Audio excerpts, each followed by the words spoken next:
أعوذ بالله من الشيطان الرجيم بسم الله الرحمن الرحيم السلام عليكم ورحمة الله وبركاته. بسم الله والحمد لله والصلاة والسلام على رسول الله وعلى آله وصحبه ومن والاه وبعد. رمضان کا یہ مبارک مہینہ بہت ہی بابرکت مہینہ ہے۔ اس مہینے میں ہم مسلمان روزے رکھتے ہیں، زکوٰۃ دیتے ہیں اور دوسرے خیرات اور صدقات کا کام کرتے ہیں۔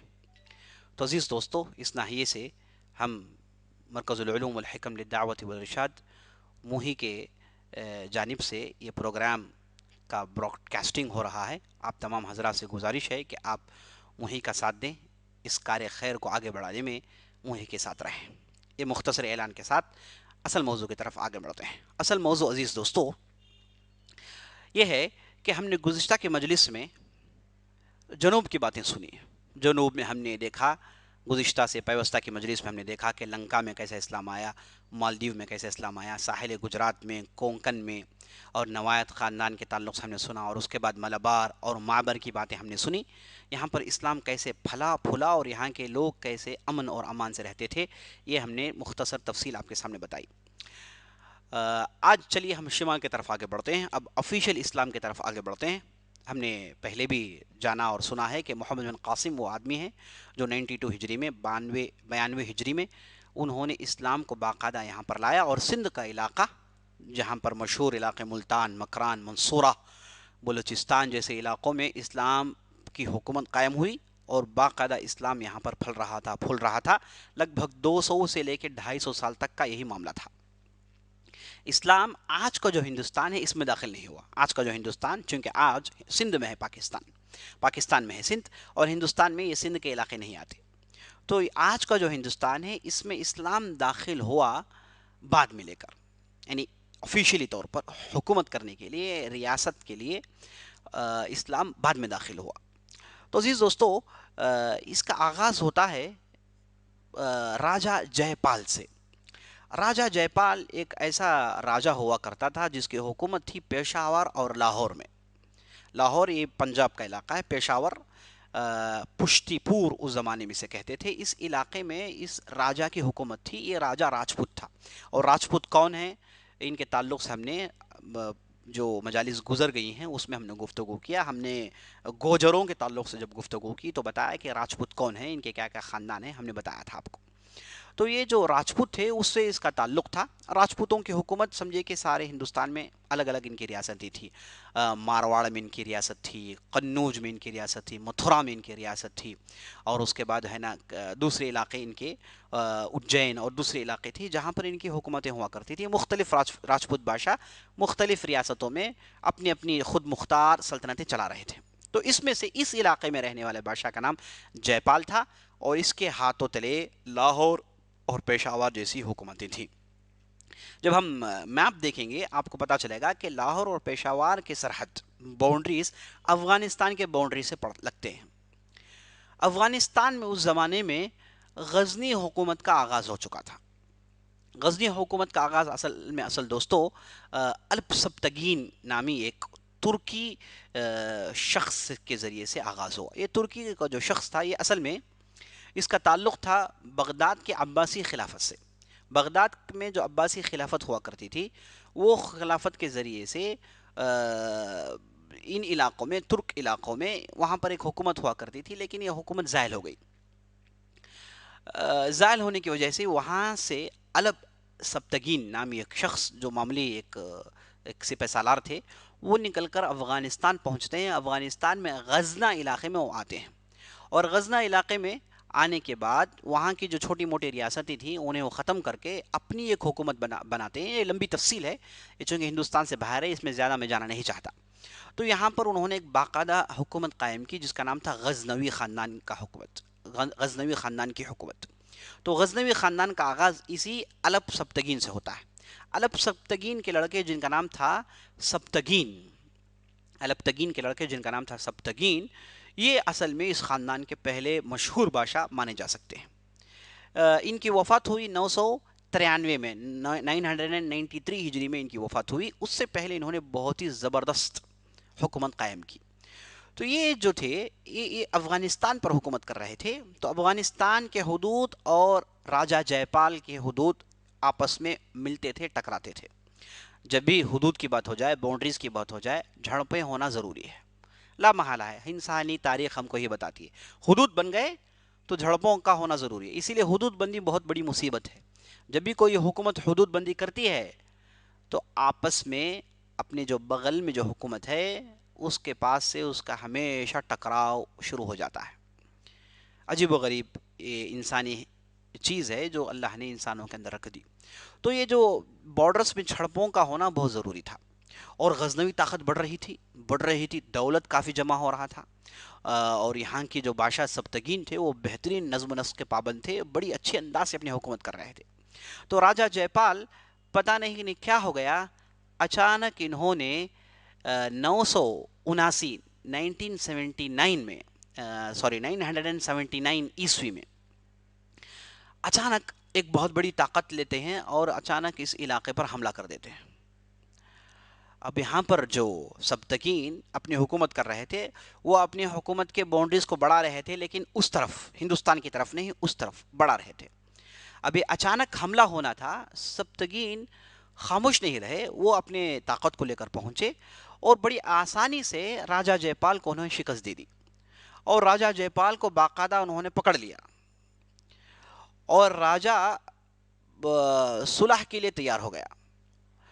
اس وقت سبتگین کے لڑکے جن کا نام محمود تھا، جو آگے جل کے بہت بڑے بادشاہ بنتے، انہوں نے کہا کہ میں صلح کے لیے تیار نہیں ہوں. لیکن سبتگین نے صلح کو مان لیا، کیونکہ راجہ جے پال نے کہا کہ ہم اگر ہار گئے تو ہماری بستیوں میں عورتیں جل جائیں گی، ہم اپنے بچوں کو اپنے ہاتھوں سے مار ڈالتے ہیں.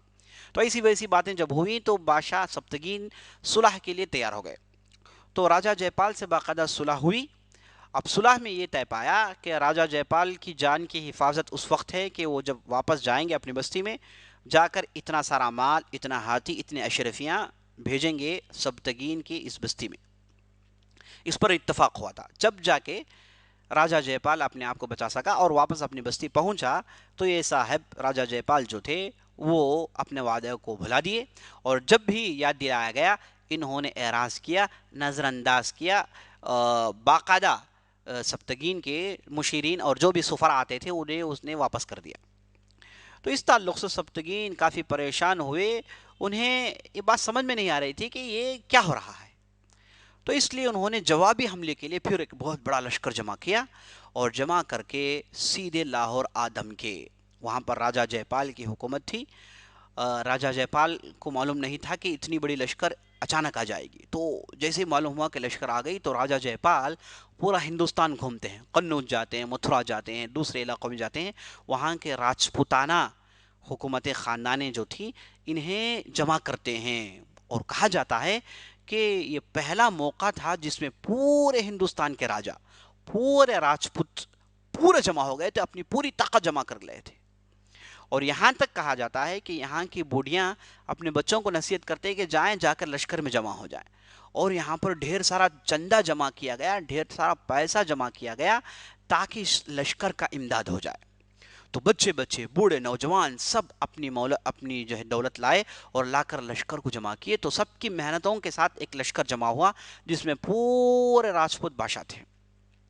جب یہ لشکر کا آمنا سامنا ہوا سبتگین کے ساتھ تو سبتگین نے دیکھا کہ بہت بڑی تعداد میں لوگ آئے ہیں. کہا جاتا ہے کہ پہاڑ پر چڑھ کر دیکھے تو چیونٹیوں کے مانند تھی ان کی تعداد. اور سبتگین کے لشکر میں جو لوگ تھے انہوں نے کہا کہ یہ لڑائی تو ممکن ہی نہیں ہے، ہماری تعداد کہاں ہے اور یہ سارا ہندوستان امنڈ آیا ہے، ان کی تعداد کہاں ہے، ممکن نہیں، لڑائی ممکن نہیں. تو بعض لوگوں نے یہ رائے دی کہ واپس چلے جائیں. لیکن سبتگین اتنے بڑے لشکر کو ان کے دیکھنے کا انداز کچھ اور تھا. یہ لشکر کو، یہ تعداد کو مرعوب ہو کر دیکھ نہیں رہے تھے، بلکہ تاریخ فرشتہ میں وہ مورخ نے، فرشتے نے لکھا ہے کہ سبتگین نے اس لشکر کو ایسے دیکھا جیسے ایک قصائی بکروں کو دیکھتا ہے. بکروں کی تعداد قصائی کو ڈراتی نہیں. تو اس انداز سے انہوں نے اس لشکر کی تعداد کو دیکھا اور تعداد کو دیکھ کر واپس نیچے آیا اور اپنے لوگوں سے کہا کہ دیکھو اب ہمارے لشکر بندی کا انداز کچھ اور ہوگا. تو انہوں نے 500 کے جھٹے بنائے اور 500 کہہ کر ایک کے بعد ایک تاپڑ توڑ میدان میں اتارے. جب 500 کی تعداد لڑ کر تھک جاتی تو پیچھے سے 500 کی مدد آ جاتی تھی. اس طریقے سے جھتوں میں انہوں نے لڑائی لڑی، اور یہ لڑائی کا انداز راجہ جے پال اور اس کے دوسرے راجپوتانہ جو تھے انہیں اس تعلق سے خبر نہیں تھی، تو بڑے آسانی سے سبتگین نے اس لڑائی جیت لی. تعداد کے اعتبار سے لڑائی بڑی گھمسان ہونے والی تھی، لیکن یہ ایک جنگی کرتوب کی وجہ سے بڑی آسانی سے سبتگین نے اس لڑائی کو جیت لیا. اور اس کے بعد اس لڑائی میں کہا جاتا ہے کہ راجہ جے پال قتل کر دیے گئے، اور اس کے بعد ان کے لڑکے انند پال حکومت میں آئے. اچھا، محمود غزنوی اور یہ اس سے پہلے جو سبتگین، انہوں نے ان علاقوں پر حملہ کیا جیسے آپ نے دیکھا کہ بدلہ لینے کے لیے. اصل میں راجہ جے پال جو تھے انہیں معلوم نہیں تھا کہ یہ کس بھیڑوں کے جھت میں ہاتھ ڈال رہے ہیں. انہوں نے صرف اپنے باؤنڈریز کو پھیلانے کے نشے میں انہوں نے غزنوی حکومت میں ہاتھ ڈال دی، چھیڑ دیا انہیں، ان پر حملہ کر دیا اچانک. اب اس کے بعد نہ کہ صرف جے پال بلکہ ان کا لڑکا انند پال، نہ کہ صرف انند پال، اور جتنے بھی راجپوتوں کی حکومت تھی سب نے اس کا بدلہ چکایا. سب کو اس کا خمیازہ بھگتنا پڑا. اب اس کے بعد غزنوی خاندان خاموش بیٹھنے والے نہیں تھے. سبتگی نے باقاعدہ حملہ کیا، اور تعجب کی بات یہ ہے کہ غزنوی جو بھی حملے کیے خاندان والے، انہیں ہندوستان میں باقاعدہ حکومت کرنے کا کوئی آئیڈیا نہیں تھا، کوئی تصور نہیں تھا، بلکہ وہ حملہ کرتے، بدلہ لینا تھا. اور جب بھی حملہ ہوتا، حملے میں دیکھتے کہ یہ نیا بادشاہ کون آ گیا ہے، تو اس بادشاہ کے علاقے میں پہنچ جاتے. یعنی مزید بدلے پر بدلہ، مزید بدلہ لینا جو ہے ان کے اندر تھا. تو اس لیے یہاں کی جتنی بھی راجپوتانی حکومت تھی سب پھنس گئی. پے در پہ حملے ہوئے. تو اس کے بعد ہوا ایک سبتگین جو تھے انہوں نے آخری لڑائی لڑی، اور اس کے بعد جے پال کا معاملہ ختم کیا. انند پال آ گئے، اور 1005 عیسوی میں راجہ جے پال کا معاملہ ختم ہوتا ہے، اور اس سے پہلے سبتگین کی بھی وفات ہو جاتی ہے. سبتگین کی جو وفات ہوئی لگ بھگ 998 عیسوی میں سبتگین کی وفات ہو جاتی ہے، اور اس کے بعد محمود غزنوی کی حکومت قائم ہوتی ہے. محمود غزنوی اپنے والد کی طرح تو وہ انتہائی جنگجو نہیں تھے، بلکہ بہت ہی ذہین، خدا پرست، اللہ سے ڈرنے والے، اور اس کے بعد جنگی اسٹریٹجی میں علمی انداز اختیار کرنا، اور علم والوں کی عزت کرنا، علم والوں کے ساتھ رہنا، اور انتہائی انصاف پسند. ان کے انصاف کے تعلق سے ایک واقعہ بتا کے میں اپنی بات آگے کرتا ہوں. محمود غزنوی کے زمانے میں جب ان کی حکومت تھی تو ہوا یہ کہ ان کے ایک چچا زاد بھائی یا پھر چچا بھتیجے نے ایک بہت بڑی غلطی کی. وہ غلطی یہ تھی کہ چونکہ خاندان بادشاہی خاندان تھا، اس خاندان سے اس کا تعلق تھا، تو یہ عام لوگوں پر ظلم کیا کرتا تھا. یعنی محمود غزنوی کا بھتیجا عام لوگوں پر ظلم کیا کرتا تھا. یہاں تک کہ ایک بوڑھا آدمی محمود غزنوی کے پاس یہ شکایت لے کر آتا ہے کہ یہ جو آپ کا بھتیجا ہے یہ میرے گھر میں زبردستی گھس آتا ہے، اور میرے گھر میں میری لڑکی ہے اس کے ساتھ بدسلوکی کرتا ہے، اور مجھے یہ کہہ کے دھمکاتا ہے کہ اگر یہ بات باہر پہنچی تو میں تمہیں موت کے گھاٹ اتار دوں گا. تو میں مجبور ہو کر تمہارے پاس آیا ہوں بادشاہ پناہ، تاکہ مجھے انصاف ملے. تو محمود غزنوی نے جب یہ واقعہ سنا تو اتنا بے قرار ہوا، مورخین کہتے ہیں کہ اس نے کھانا پینا چھوڑ دیا.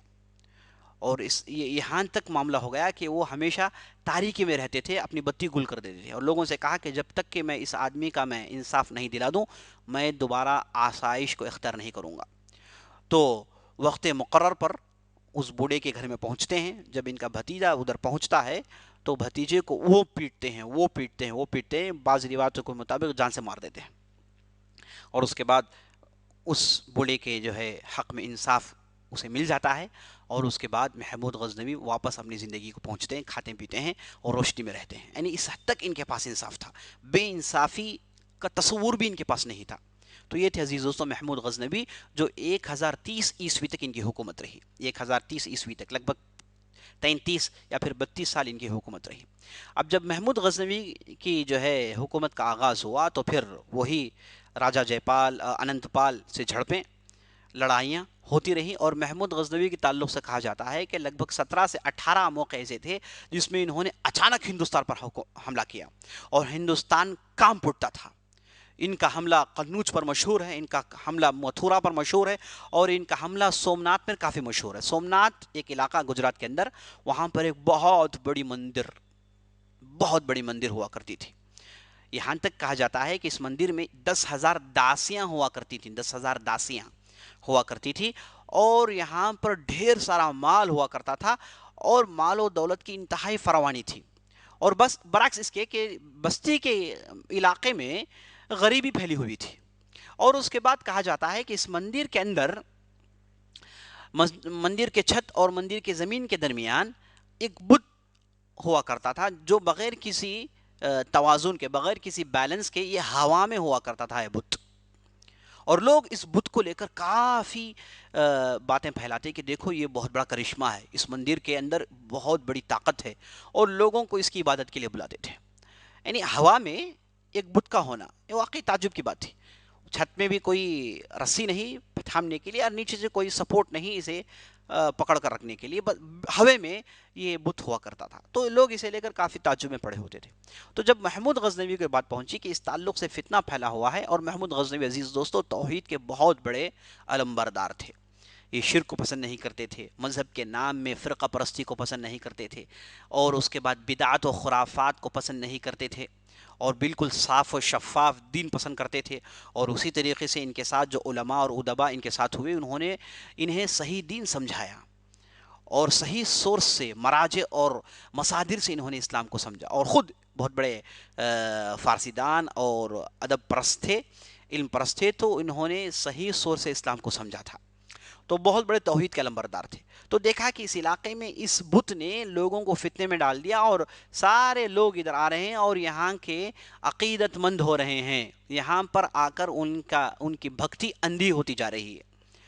تو جب محمود غزنوی کی بات معلوم ہوئی، اور اتفاقاً اس علاقے کے بعض وزراء اور بعض راجاؤں کو سپورٹ کیا محمود غزنوی کے لڑائی میں، تو یہی چیز محمود غزنوی کے لیے کافی تھی۔ تو محمود غزنوی اچانک سومنات پر آ دھمکے، اور اس کے بعد یہاں کے اس علاقے میں چھوٹی موٹی جھڑپیں ہوئی۔ محمود غزنوی کا مقابلہ کون کر سکتا تھا؟ محمود غزنوی کا اس زمانے میں اتنا روب ہندوستان میں پھیل گیا تھا کہ لوگ کہتے کہ اگر کسی کو ڈرانا تھا کہتے کہ محمود غزنوی آ گیا۔ تو محمود غزنوی کا بہت ہی خطرناک روب تھا۔ مجھے ایک عجیب و غریب اتفاق ہوا، میں ایک پروفیسر کے لیکچر میں بیٹھا ہوا تھا، تو وہ صاحب جب لیکچر دے رہے تھے تو ہندوستان میں اسلام کی بات آئی، تو انہوں نے فوراً کہہ دیا کہ ہندوستان میں اسلام محمود غزنوی کی وجہ سے آیا، ورنہ ہندوستان میں اس سے پہلے اسلام تھا ہی نہیں۔ تو وہ پروفیسر بن گئے ہیں ہسٹری کے، لیکن انہیں اتنی بھی بات نہیں معلوم کہ اسلام محمود غزنوی سے کئی سال پہلے، 200-250 سال پہلے ہندوستان میں اسلام پہنچ گیا، دو طریقے سے پہنچا، آفیشیل طریقے سے بھی اور تجارتی راستے سے بھی۔ اور تجارتی راستے سے جو اسلام پہنچا وہی ہندوستان میں پھلا پھولا، اور اسی کی ترقی ہے ہندوستان میں۔ لیکن کبھی کبھار آدمی کی عصبیت آدمی کو اندھا کر دیتی ہے، جیسے آج ہمارے معاشرے میں دیکھتے ہیں کہ جو RSS کے جو چھیلے ہیں اور جو بھی اپنے آپ کو پتہ نہیں کیا کہتے ہیں، ان کے یہاں جو یہ اندھی بھکتی اور اس کے بعد مسلمانوں کے تعلق سے جو دشمنی، اندھی دشمنی ہے، اس کی وجہ کیا ہے کہ انہیں جو معلومات دیے جاتے ہیں وہ ایسے ہی معلومات دیے جاتے ہیں۔ اگر یہ کہا جائے کہ ہندوستان میں محمود غزنوی سے اسلام کا آغاز ہوا، تو اس سے بڑی جھوٹی بات کون سی ہو سکتی ہے؟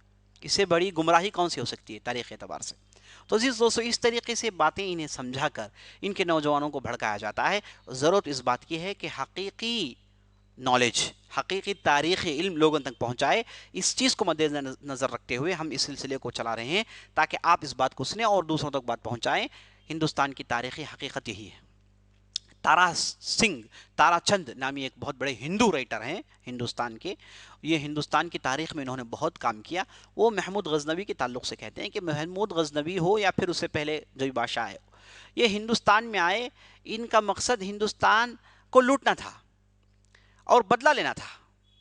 ہندوستان کے مال و جائیداد میں ان کی نظر تھی، لیکن کہیں پر بھی ایک بھی مثال ایسی نہیں ملتی جس میں محمود غزنوی نے یہ کہا لوگوں سے کہ تم زبردستی مسلمان ہو جاؤ، یا پھر محمود غزنوی نے کسی بھی ایک مندر کو امن و امان کے ماحول میں پھوڑا ہو۔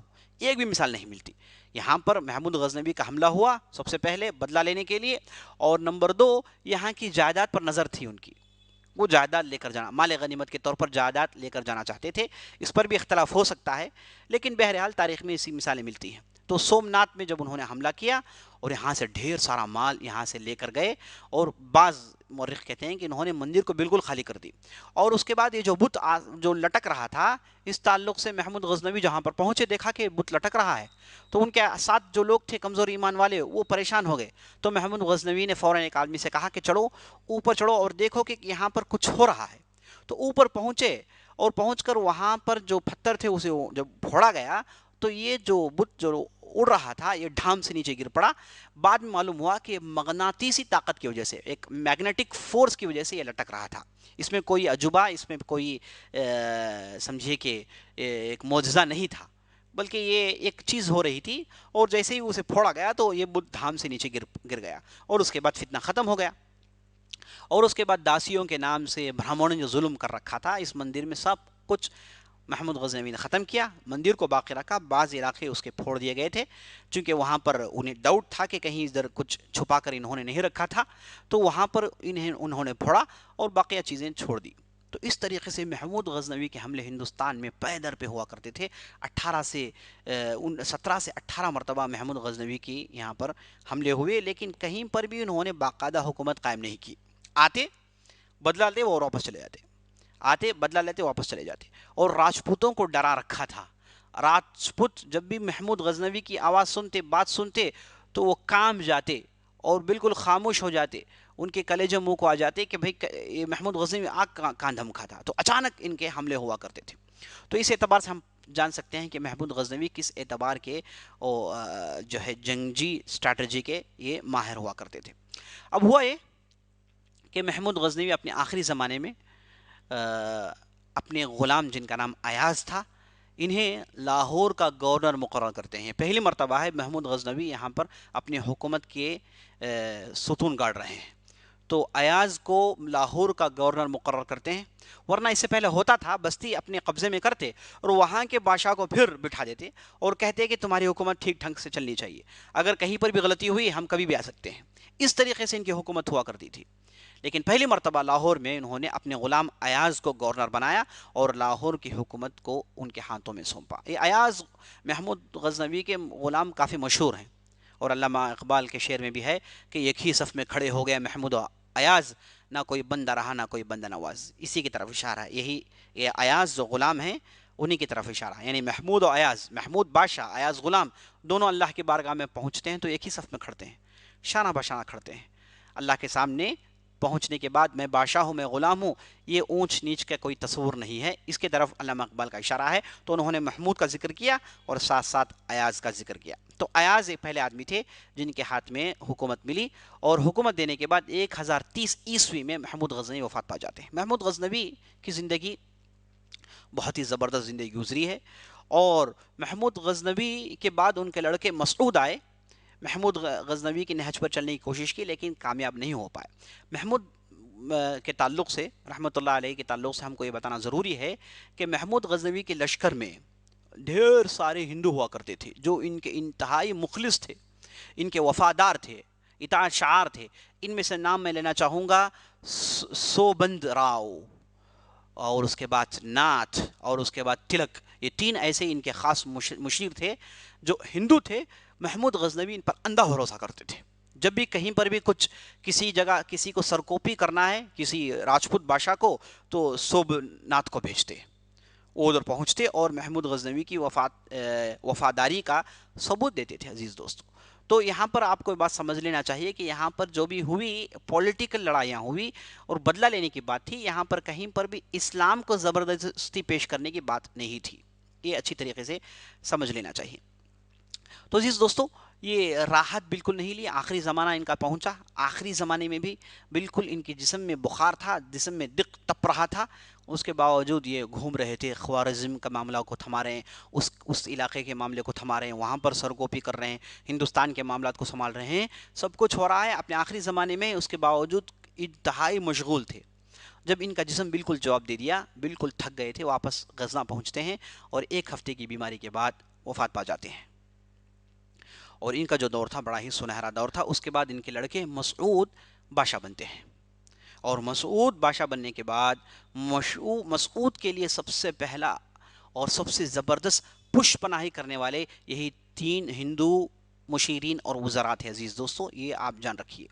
اسی طریقے سے ہم دیکھتے ہیں کہ مسعود کی حکومت قائم ہوئی اور مسعود نے بھی اچھے انداز سے حکومت کی، اور اس کے بعد مسعود کے بعد لگ بھگ 10 بادشاہ آئے، یعنی غزنوی جو خاندان رہا لگ بھگ 210 سال تک ان کی حکومت رہی۔ آغاز ہوا 990 کے آس پاس، اور یہ خاندان کا خاتمہ ہوا 1182 میں، 1182 ہجری میں اس خاندان کا خاتمہ ہو۔ لگ بھگ 210 سال تک حکومت رہی۔ صرف محمود غزنوی کی حکومت 32 سال تک رہی، اس کے بعد ان کے لڑکے آئے اور ان کے لڑکے کے لڑکے آئے، تو اس طریقے سے حکومت آگے بڑھ رہی تھی، لیکن کوئی بھی محمود غزنوی کے پائے کا نہیں تھا، یہ تو ماننا پڑے گا، سوائے ابراہیم غزنوی۔ ابراہیم غزنوی جو محمود غزنوی کے سمجھیے کہ 5ویں یا پھر 6 پشت میں آئے تھے، ان کے زمانے میں کافی ترقی ہوئی، لیکن علمی ترقی ہوئی، علمی ترقی ہوئی، اور یہ بہت بڑے علم دوست تھے جنہوں نے بہت کچھ کام کیا۔ ابراہیم غزنوی ایک قابل ذکر ہیں۔ تو آخر زمانے میں بہرام خان نامی ان کے خاندان میں ایک بادشاہ بنے، جو اچھے خاصے بادشاہ تھے، لیکن ان کی لڑائی غوریوں سے ہو گئی۔ غوری جن کا تعلق غور سے تھا، وہ بھی افغانستان کا علاقہ، یہاں پر غوریوں سے ان کی جھڑپیں ہو گئی۔ غور ایک پہاڑ کا نام ہے، اس کے آس پاس رہنے والے اپنے آپ کو غوری کہتے ہیں۔ یہاں پر شہاب الدین نامی ایک شخص، جو محمد ان کا نام تھا، شہاب الدین ان کا لقب تھا، ان کے اندر حکومت قائم کرنے کا جذبہ تھا۔ یہ اصل میں محمود غزنوی اور یا پھر غزنوی خاندان کے لشکر سے ان کا تعلق تھا، سپہ سالار یا پھر کوئی ایک عہدے میں تھے۔ تو انہیں جب معلوم ہوا کہ یہ خاندان کمزور پڑ رہا ہے، تو یہ اٹھ کھڑے ہوئے، انہوں نے اپنے لوگوں کو جمع کیا اور بڑے آسانی سے غزنہ کے علاقے کو اپنے قبضے میں کر لیا۔ یہ بہرام خان جو تھے، یہ محمد غوری سے ڈر کر لاہور میں آ کر بس گئے، غزنہ چھوڑ دیا، تو غزنہ ان کے ہاتھ میں آ گیا۔ تو اس خاندان کا، غزنوی خاندان کا آخری بادشاہ جس کا نام تھا خسرو ملک، اس کا خاتمہ ہوتا ہے محمد غوری کے ہاتھوں، اور خاتمہ ہوتا ہے 1182 ہجری میں۔ تو یہاں پر غزنوی خاندان کا خاتمہ ہوتا ہے۔ غزنوی خاندان کا مختصر اگر ہم نچوڑ دیکھنا چاہیں تو یہ ہے کہ یہ بدلہ لینے کے لیے ہندوستان میں داخل ہوئے۔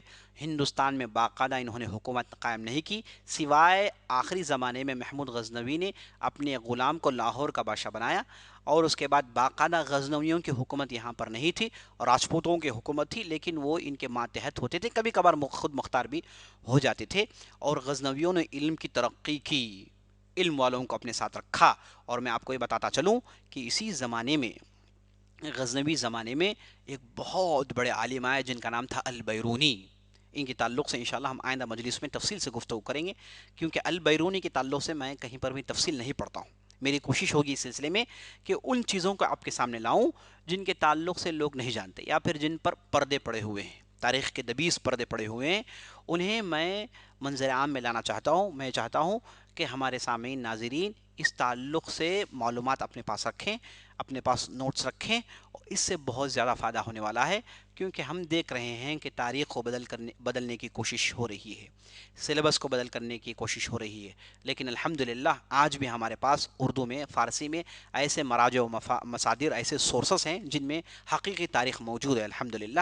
میں چاہتا ہوں کہ ان چیزوں کو جو لوگ، عام لوگ پڑھ نہیں سکتے، ان تک یہ علم میں پہنچاؤں، تاکہ وہ اپنے آل اولاد کو پڑھائے، جس کے ذریعے سے اسلام کی حقیقت لوگوں تک پہنچے، اور مسلمان ہندوستان میں آئے تو ایک رحمت بن کر آئے۔ اور یہاں پر جو بھی لڑائیاں ہوئیں، مندر پھوڑنے کی بات ہوتی ہے، یہ سب اتفاق ہے، اس کے پیچھے پولیٹیکل اسپیکٹس ہیں، یہ میں انشاءاللہ اسے اجاگر کرنا چاہتا ہوں۔ تو عزیز دوستو، اس طریقے سے غزنوی حکومت کا خاتمہ ہوا، اور اس کے بعد غوری حکومت کا آغاز ہوا، اور کیسے غوری حکومت کا آغاز ہوا، اس تعلق سے بھی تفصیل انشاءاللہ آئندہ مجلس میں آنے والی ہے، اور البیرونی کے تعلق سے آپ تفصیل سننے والے ہیں۔ البیرونی ایک بہت بڑی شخصیت ہے جس کے تعلق سے ہم اور آپ کو جاننا ضروری ہے۔ انشاءاللہ آئندہ مجلس میں ہماری ملاقات ہوگی، تب تک کے لیے میں آپ سے اجازت چاہتا ہوں، اور اللہ سے دعا کرتا ہوں کہ اللہ رب العزت ہمیں رمضان کے اس مبارک مہینے میں جہنم سے چھٹکارا دے اور جنت میں داخلہ دے دے، آمین یا رب العالمین۔ وصلی اللہ علی نبینا محمد وعلی آلہ وصحبہ اجمعین، والسلام علیکم ورحمۃ اللہ وبرکاتہ۔